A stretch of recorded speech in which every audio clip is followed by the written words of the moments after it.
साथियों का पुनः स्वागत, अभिवादन, अभिनंदन।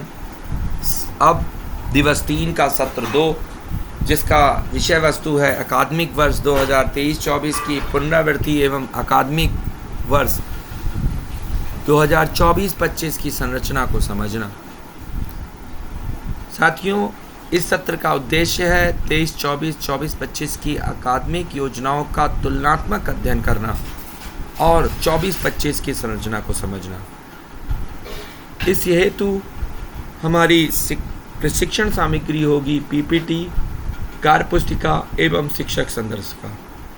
तो कार्यपुस्तिका और शिक्षक संदर्शिका को व्हाट्सएप के माध्यम से आपको प्रदान किया जाएगा और पीपीटी आपके सामने प्रोजेक्टर पर डिस्प्ले होगी।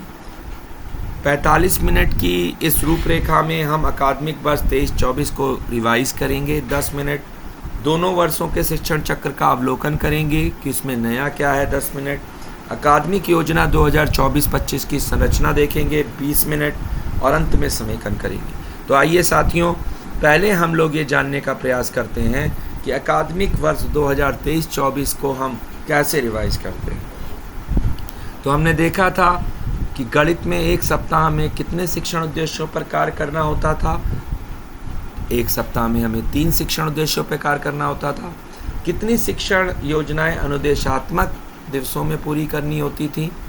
तो एक शिक्षण योजना हमें एक अनुदेशात्मक दिवस में पूरे करते हुए 1 से 4 दिवसों में हमें अनुदेशात्मक कार्य को पूरा करना होता था। अनुदेशात्मक कार्य कितने दिनों में पूरा करना होता था, तो ऊपर ही मेरा जवाब हो गया कि 1 से 4 दिवसों में।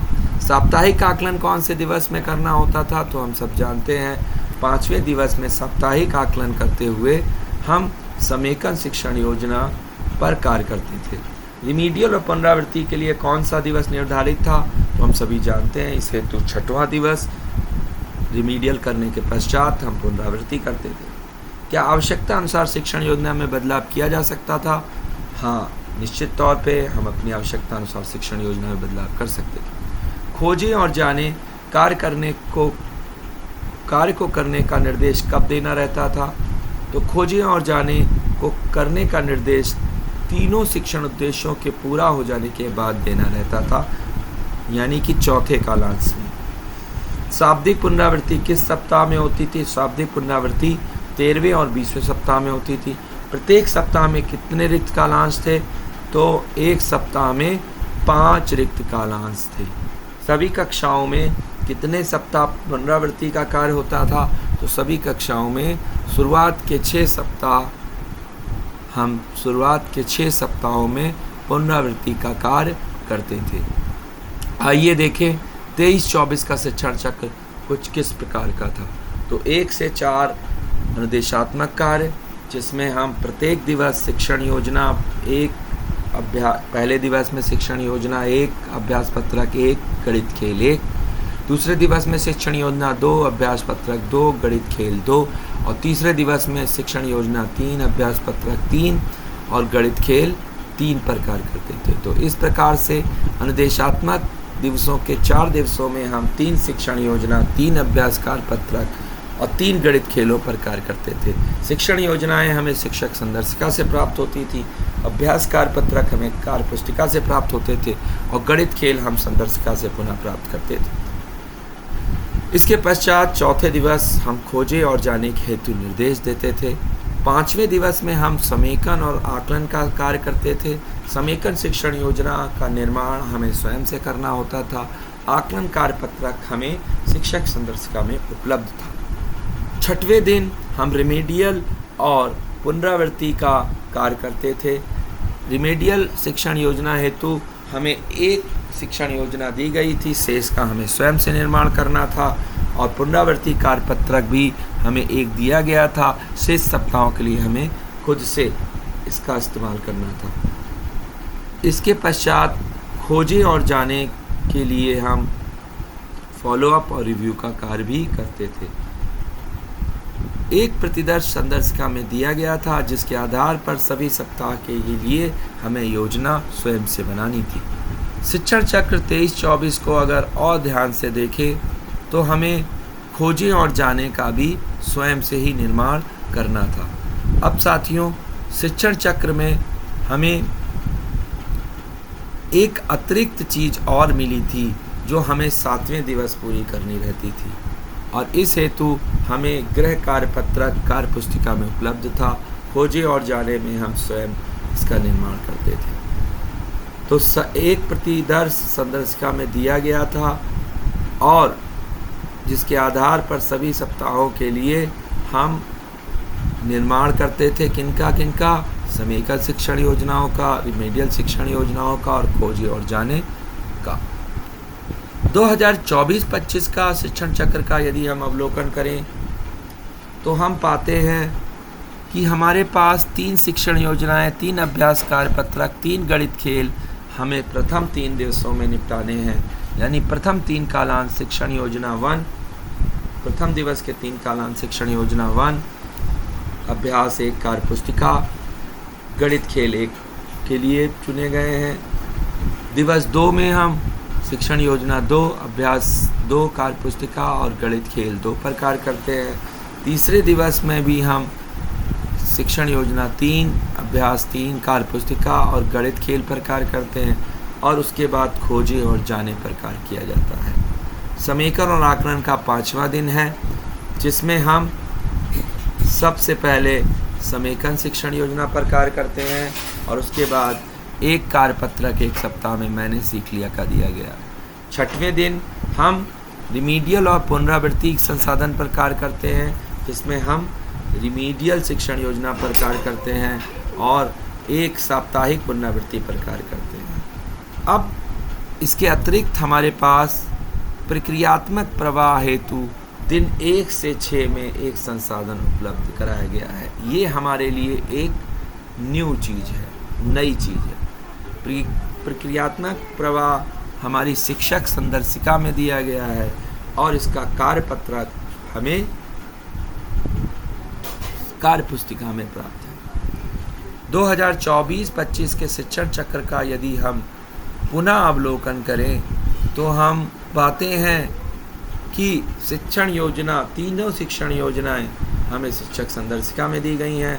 अभ्यास कार्यपत्रक हमें तीनों कार्य पुस्तिका में दिया गया है। गणित खेल हमारी शिक्षक संदर्शिका में है 3 दिवसों के। प्रक्रियात्मक प्रवाह हमारी कार्य पुस्तिका में है 4थे दिवस में। समेकन एवं आकलन दिवस 5 है। इसके लिए समेकन शिक्षण योजना हम स्वयं बनाएंगे, आकलन कार्यपत्रक कार्य पुस्तिका में दिया गया। रिमीडियल एवं पुनरावृत्ति की अगर हम बात करें, ये दिवस 6 का है, तो रिमीडियल और पुनरावृत्ति हेतु रिमीडियल शिक्षण योजना हेतु स्वयं हमें निर्माण करना है, पुनरावृत्ति हेतु कार्यपत्रक कार्य पुस्तिका में दिया गया। खोजे और जाने का भी निर्माण हमें स्वयं करना है। एक प्रतिदर्श संदर्शिका में दिया गया है, जिसके आधार पर जो स्वयं से निर्माण की जाने वाली पत्रक हैं या शिक्षण योजनाएं हैं, हम उनकी मदद से बना सकते हैं। NCF-FS से संरेखण और उपयुक्त दृष्टिकोण। गणित शिक्षण के लिए 4 ब्लॉक्स का इस्तेमाल किया गया है। शिक्षण योजनाएं शिक्षक संदर्शिका में इन्हीं ब्लॉक पर आधारित हैं, और हमें भी इन्हीं ब्लॉक पर आधारित कार्य करने हैं। 23-24 की साप्ताहिक कार्यों को करते समय हमने कुछ चर्चा की थी। अब हम लोग बात करते हैं अकादमिक संरचना 2024 की, और इसमें NCF के अनुसार जहां एक ओर GRR का सिद्धांत है, वहीं 4 ब्लॉक मॉडल का इस्तेमाल भी किया गया है। जहां डेली रिमीडियल है, वहीं डिसीजन ब्लॉक है। 1 डे 1 पेज संदर्शिका में है, और प्रक्रियात्मक प्रभाव। तो जब हम 4 ब्लॉक्स की बात करते हैं, तो इसमें गणित शिक्षण में हम सबसे पहले गणितीय बातचीत, फिर दक्षता शिक्षण, फिर दक्षता अभ्यास और गणित खेल की बात पिछली संदर्शिकाओं की ही भांति कर रहे हैं। इस हेतु हमें शिक्षण योजनाएं संदर्शिका में, गणित खेल संदर्शिका में और कार्यपत्रक अभ्यास हेतु कार्य पुस्तिका में प्राप्त हैं। खोजे और जाने भी हमें शिक्षक संदर्शिका में बताए गए हैं। जिम्मेदारियों का क्रमिक स्थानांतरण, जिसको कि हम GRR का सिद्धांत कहते हैं, ग्रेजुअल रिलीज ऑफ रिस्पॉन्सिबिलिटी, जिसके 4 चरण हमें गणित में देखने को मिलते हैं। मैं करूं और हम करें जब हम शिक्षण योजना का प्रयोग कर रहे होते हैं, आप करें जब हम गणित खेल या खोजे जाने पर कार्य कर रहे होते हैं, आप स्वयं करें जब हम कार्यपत्रक या कार्य पुस्तिका पर कार्य कर रहे होते हैं। तो इस प्रकार से आप देख रहे होंगे शिक्षक पहले रहता है, फिर मैं करूं में शिक्षक होता है, हम करें में शिक्षक के साथ विद्यार्थी सम्मिलित हो जाता है, आप करें में शिक्षक की भूमिका कम हो जाती है, विद्यार्थी की भूमिका अधिक हो जाती है, और स्वयं करें में विद्यार्थी स्वयं अकेला या स्वतंत्र रूप से कार्य कर रहा होता है। इस बार की शिक्षक संदर्शिकाओं की विशेषता ये है कि एक पेज में एक शिक्षण योजना को इसमें दे दिया गया है। डिसीजन ब्लॉक में हमें ये पता चलता है कि जो शिक्षण योजना हमने लगाई है उस शिक्षण योजना का परिणाम किस प्रकार से है। क्या 70% छात्रों ने प्रश्नों का सही उत्तर दिया? यदि नहीं तो उन बच्चों को चिन्हित करें और उन पर अगले 2 कालांश में हमें विशेष ध्यान देना होगा। अकादमिक वर्ष 2024-25 में ये है। 2023-24 में 25-24 में हम क्या कर रहे थे कि यदि बच्चों ने 70% प्रश्नों का सही उत्तर दिया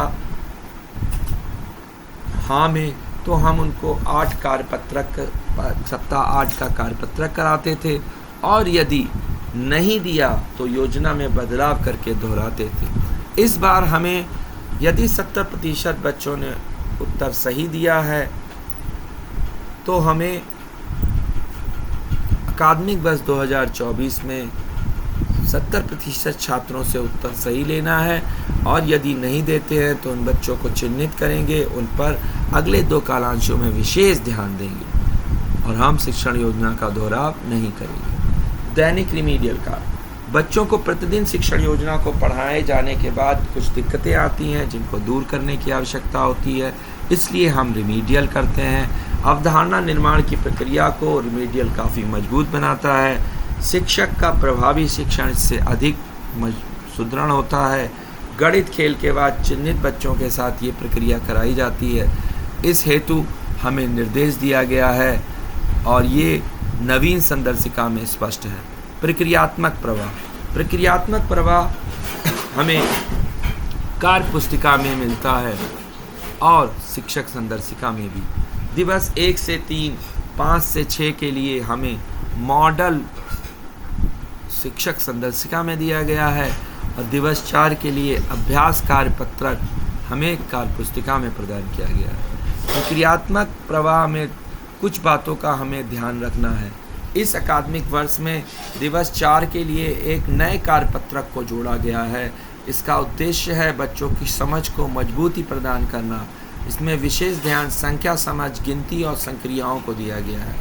प्रक्रियात्मक प्रवाह को कार्य पुस्तिका एवं शिक्षक संदर्शिका दोनों में स्थान दिया गया है। प्रक्रियात्मक प्रवाह के प्रश्न जो शिक्षक संदर्शिका में मॉडल के रूप में दिए गए हैं उन पर दिवसवार कार्य किया जाएगा। जैसे दिवस 1 से 3 के कालांश 2 में अभ्यास कार्यपत्रक को पूरा होने के बाद दिवस 4 के कालांश 3 में प्रक्रियात्मक प्रवाह कार्यपत्रक पर कार्य करवाया जाएगा।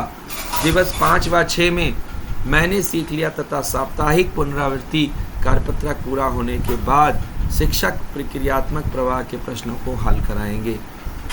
इसकी जानकारी शिक्षक संदर्शिका कक्षा 2 पेज नंबर 125 पर है।